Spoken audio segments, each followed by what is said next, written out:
this roadless area is a biological legacy. And what we're hoping is that since it's private land, that someone will step to the plate and say that this biological legacy is a gift that I'm going to give to the world. How I'm going to leave my mark and make this world a better place is I'm going to purchase this 240 acres and make sure that these resources of clean water, ancient forests, interior habitat, and world-class biodiversity are protected forever.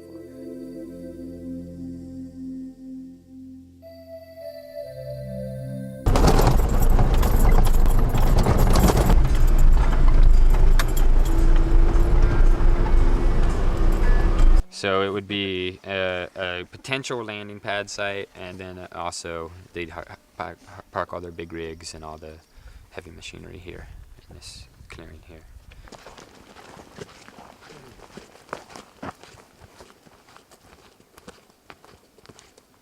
Well, we're looking at the north slope of Black Mountain right now, straight into the fruit growers, 240 acres of fruit growers private parcel in the Condrey Mountain roadless area.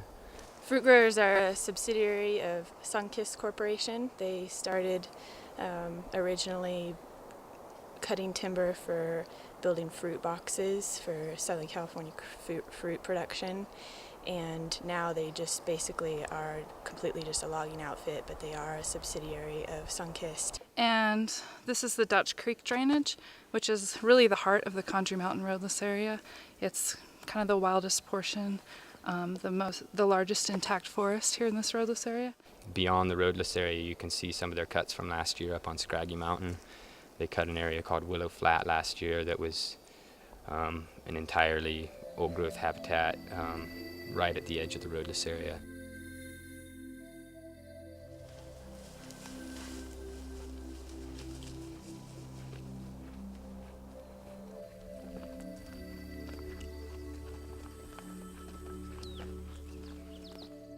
Right now we're on top of the Siskiyous Crest and Slaughterhouse Flat, and we're just adjacent to the Fruit Growers Supplies piece of land, and we're on the boundary, and we're looking out over the Red Buttes Wilderness area.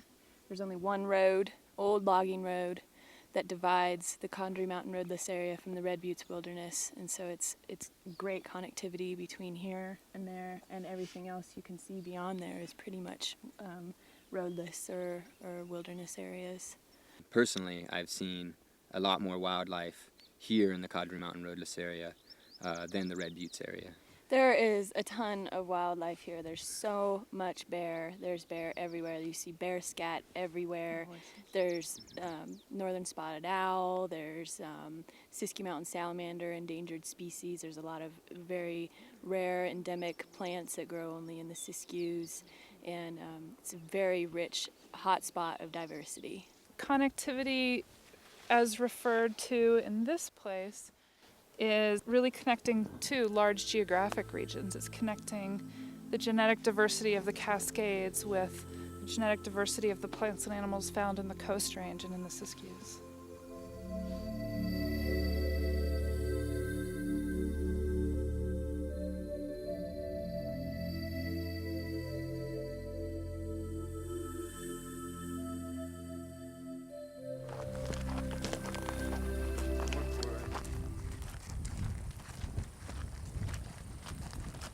Now the Pacific Crest Trail, that's just a few feet to our north here, extends all the way from Mexico up the Pacific States to Canada. It's one of the longest and wildest trail systems that we have in North America or in the world. People come from around the world to hike this trail. And we're standing in a meadow complex that the Pacific Crest Trail traverses. And so we're going to take a little trip over the north edge of the Siskiyous Crest here, drop down into that roadless area and that inholding, and go look at one of the last primeval ancient forests left on private lands on the west coast.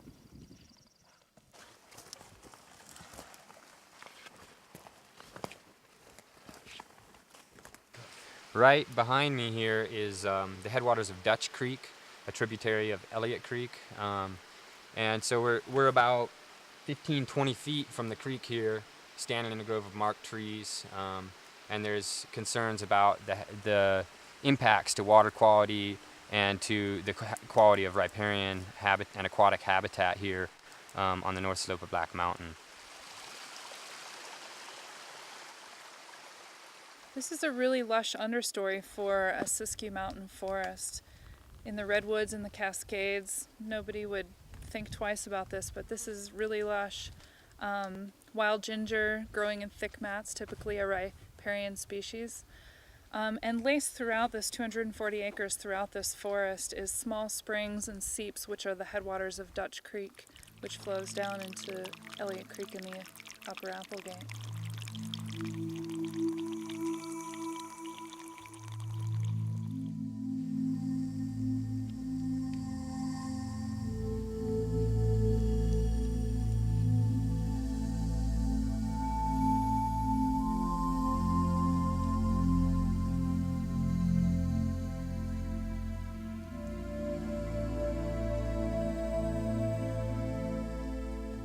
Now, this ancient cedar is much older than our nation, and it survived at least several wildfires.